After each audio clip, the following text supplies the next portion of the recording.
Kenapa ada orang amalnya bagus? Dan bagusnya itu tertata rapi gitu, nggak ujuk-ujuk bagus tiba-tiba enggak. Ternyata beliau sudah menyebutkan itu terjemahan dari apa yang di dalam rohaninya. Kata beliau radhiyallahu ta'ala anhu, husnul a'mali nataiju husnul ahwal,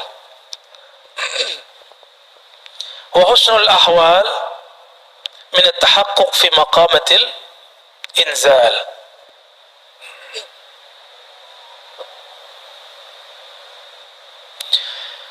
Sempurnanya amalan, amal sempurna itu nggak ada riaknya. Jadi jangan dibayangkan amal sempurna itu bagus rukun-rukun zahirnya saja. Sempurnanya amal tidak ada riak. Sempurnanya amal bukan karena kita ibadah karena pengen sesuatu. Ya. Nataiju husnul ahwal. Bagusnya amalan stabil. Di rumah dia sholat, di masjid dia sholat. Di rumah sholatnya lama, di masjid juga lama. Ada kebalikannya. Kalau di masjid sholatnya lama, kalau di rumah sholatnya buru-buru.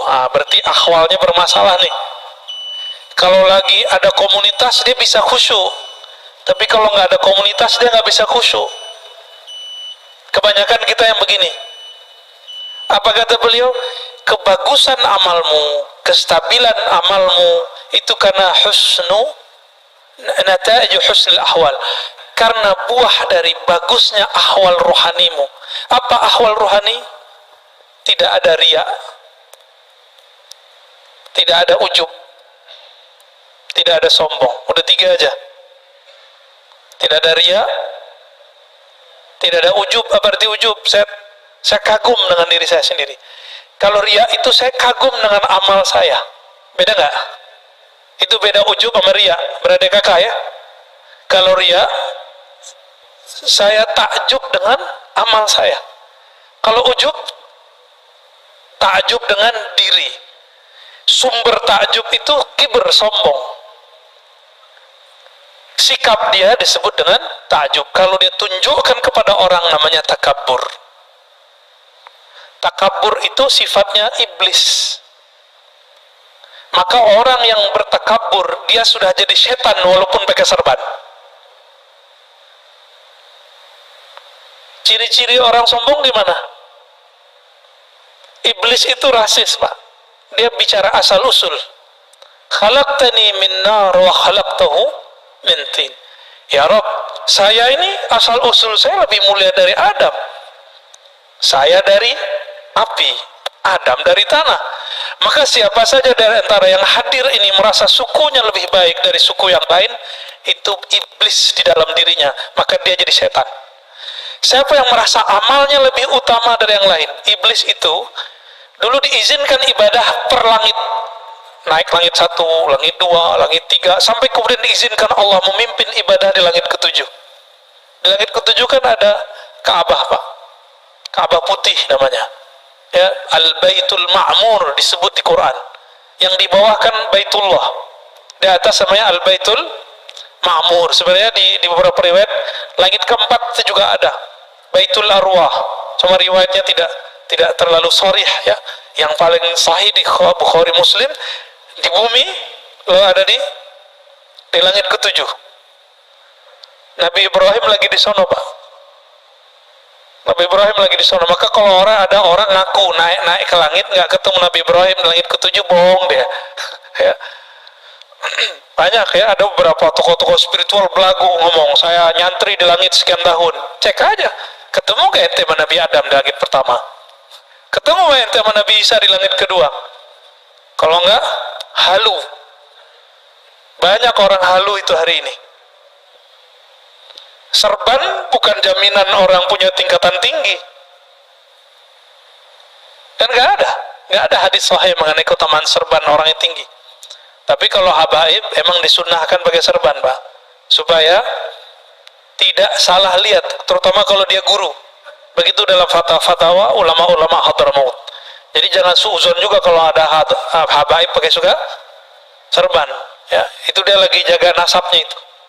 perintah dari guru-gurunya di Hadramaut. Ya.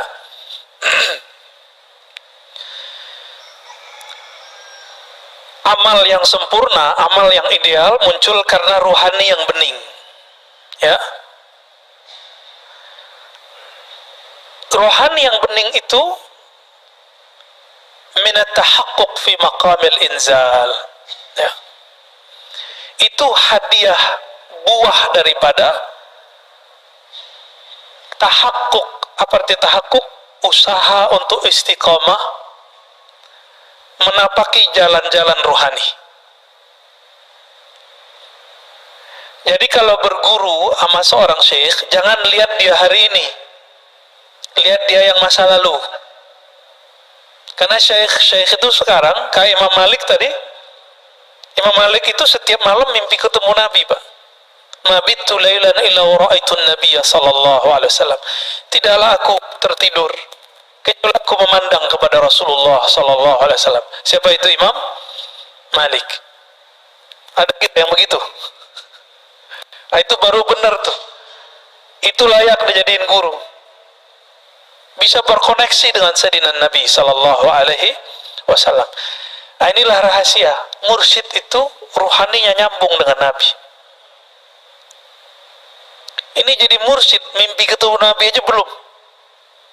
Jadi wakil talqin, mimpi ketemu Nabi aja belum, apalagi ketemu secara rohani. Banyak Pak fakta-fakta begitu hari ini.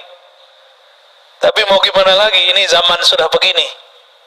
Zaman sudah begini. Pinter-pinter saja berguru, ya. Kolbu kalau sudah dilatih, apa makom pertama latihan kolbu? Latihan tobat. Itu awalnya.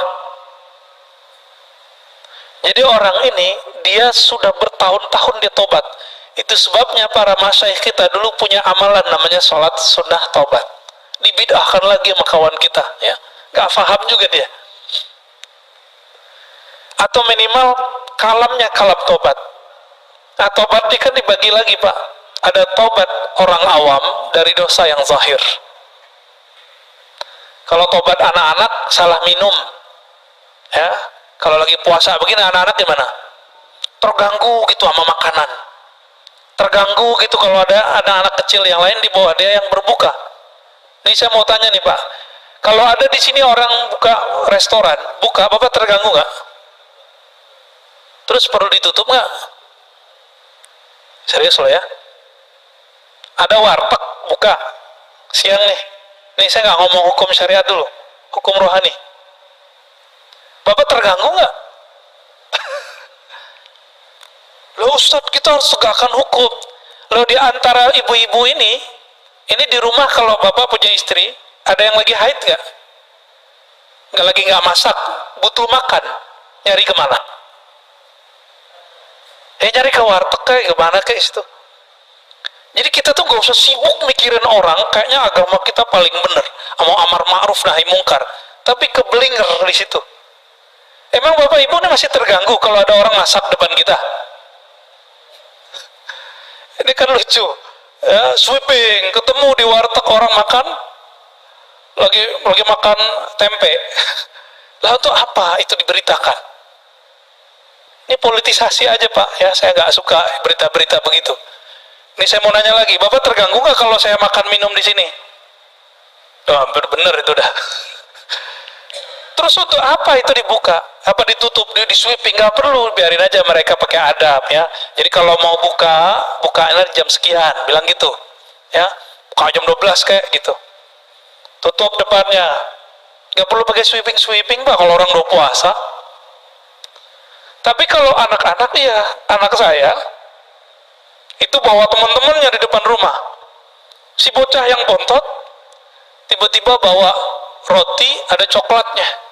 Makan depan mereka, kabur Pak semua anak-anak itu. Apa kata mereka? Aduh puasa gue nih, parah nih adek muka Pak gitu. Itu puasa anak-anak, di depan saya masih anak-anak kan nih. Nah ini kita kalau ngomong hikam Pak ya.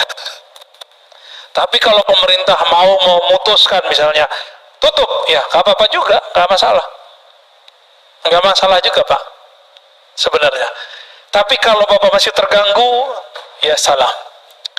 Ya, puasa anak-anak berarti ya. Jadi apa yang harus dilewatin untuk tahapan pertama? Taubat. Taubat anak kecil dari yang fisik tadi. Taubatnya orang awam dari hal-hal yang zahir, dosa mata, dosa telinga. Maka kalau orang awam sudah nggak dosa mata, nggak dosa telinga, nganggapnya sudah suci. Jadi mereka bingung, kok habis assalamualaikum masih ada istighfar. Padahal dia lupa, di dalam sholatnya dia tidak ingat kepada Allah Subhanahu wa Ta'ala. Ini perlu diistighfarkan nggak nih sholat yang begitu? Inilah rahasia Rabi'atul Adawiyah mengatakan, astaghfirullah fi istighfari, atubullah fi taubati. Aku minta ampun kepada Allah karena istighfarku tidak benar. Aku bertobat kepada Allah karena sholatku tidak khusyuk. Ada nggak yang pernah begitu, Pak? Supaya sholat kita pas naik ke atas kan mau dilempar lagi. Nggak khusyuk, lempar. Tapi karena kita tutup, astagfirullah, ya Allah, sholatku tidak khusyuk. Diberi syafaat, naik juga ke atas. Allah kan maha pengasih, maha penyayang. Kita berusaha khusyuk, belum khusyuk ya nggak apa-apa. Yang penting kita ngaku tidak khusyuk. Mau nggak ngaku nggak khusyuk? Itulah tobat level 2. Taubat ruhani. Taubat apa? Taubat ruhani. Batinnya merasa kurang bener nih. Nah ini aja Pak dibenerin. Level 2 ini coba dipakai. Nanti bagus tuh amalannya. Nanti Bapak gampang nangis kalau zikir. Sholat aja gampang mewek Pak. Ini kalau nggak pakai kitab saya udah nangis-nangis dari tadi nih. Ya. Kenapa saya ngajar pakai kitab? Bukan karena gagah-gagahan pakai kitab, bukan. Ini cara saya untuk menahan diri. Karena kalau mau nangis setelah kitab hilang nangisnya Pak. Alhamdulillah ya. Guru saya ada beberapa, itu kalau sudah bahas bab begini, nggak ada kitab ataupun ada kitab nangis terus. Untungnya saya kalau nggak kitab langsung berubah. Ya Alhamdulillah. Karena akalnya balik lagi. Kalau nggak cuma rasa yang muncul. Kalau rasa lebih dominan dari akal pikiran kita, kita bisa nangis setiap saat. Sujud nangis, ruku nangis, takbir nangis. Ntar orang-orang bilang, ini kenapa ini nangis? Ada Syekh Shinqiti, guru dari Syekh Salih Al-Maghamisi di Madinah. Ngajar pada maghrib sampai isya, karena ada majelis biasanya di Masjidil Haram, di Masjid Nabawi. Habis assalamualaikum, assalamualaikum itu langsung nangis. Mau ngomong lagi, baca ayat lagi, nangis lagi. Jadi ceramahnya dari awal maghrib sampai menjelang isya itu nangis Pak. Mau ngomong lagi, nangis lagi. Mau ngomong lagi, nangis lagi. Dan nangislah semua orang yang di depan. Begitu mereka kalau ahwal rohaninya datang. Kenapa ahwal rohani yang bening itu tumbuh? Karena mereka tahakkuk fi maqamatil inzal. Mereka mau istiqomah rajin menapaki jalan rohani. Yang pertamanya apa tadi? Taubat. Taubat mereka tidak lagi fisik, tapi sudah masuk taubat rohani, taubat kolbu. Babak satu maksiat zahir, satu hitam di sini. Tapi kalau ada maksiat batin, itu hitamnya lebih kenceng, lebih kayak aspal lengket. Disebut dalam bahasa Arabnya nuktah sauda, noda hitam yang lengket. Itu hitam. Inilah yang menghalangi kita untuk tidak bisa memandang alam malakut, alam jabarut, alam rasa, bisa merasakan dekatnya kita kepada Allah Subhanahu wa Ta'ala. Ini yang dikatakan oleh Imam Ahmad, laula anna syayatin yahumuna ala qulubi bani Adam. Seandainya syaitan tidak mengerebut memenuhi kolbu manusia, ya, menutupi kolbu manusia, tentulah mereka akan melihat malakutas samawat. Mereka akan mampu melihat alam malaikat. Jadi sahabat-sahabat tertentu Allah izinkan Pak bisa ngeliat malaikat. Ibnu Abbas ngeliat Jibril 2 kali. Malaikat siapa yang dilihat? Itu artinya nanti ada posisi kewalian pada orang ini. Ternyata Jibril tugasnya apa? Bawa wahyu. Maka tugas Ibnu Abbas nanti adalah menjelaskan makna wahyu. Disebut ahli tafsir. Tidak ada ilmu tafsir hari ini kecuali lewat Sayyidina Ibnu Abbas. Ada orang lihat Mikail, nanti tugasnya lain lagi tuh Pak. Tugas kerohaniannya. Ada yang suka ngeliat malaikat maut. Wah, nanti tugasnya nalkinin orang mati, lepas orang mati. Itu beda-beda tuh tugasnya. Allahumma shalli ala.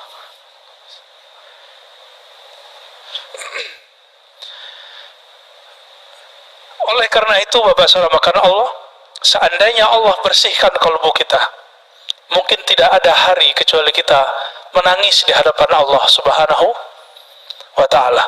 Makanya Sayyidina Nabi Sallallahu Alaihi Wasallam hampir setiap hari beliau menangis, hampir setiap sujud beliau meneteskan air mata. Kenapa? Karena beliau merasakan memandang Allah Subhanahu wa ta'ala. Kita kehilangan anak, anak kita hilang sehari, mungkin 2 hari, bahkan kalau di mall hilang 1 jam 2 jam, ketemu, nangis gak Pak? Nangis. Ruh ini kehilangan, kemana dia berarah? Ketika dia ketemu Allah Subhanahu wa ta'ala, ketemu kekasih-kekasih Allah, pasti air matanya berlinang. Itu gak bisa ditahan, gak bisa ditahan. Semoga Allah mengistiqomahkan kita menapaki jalan rohani, jalan istiqomah, jalan taubah. Amin ya rabbal alamin. Wassallallahu ala Muhammad.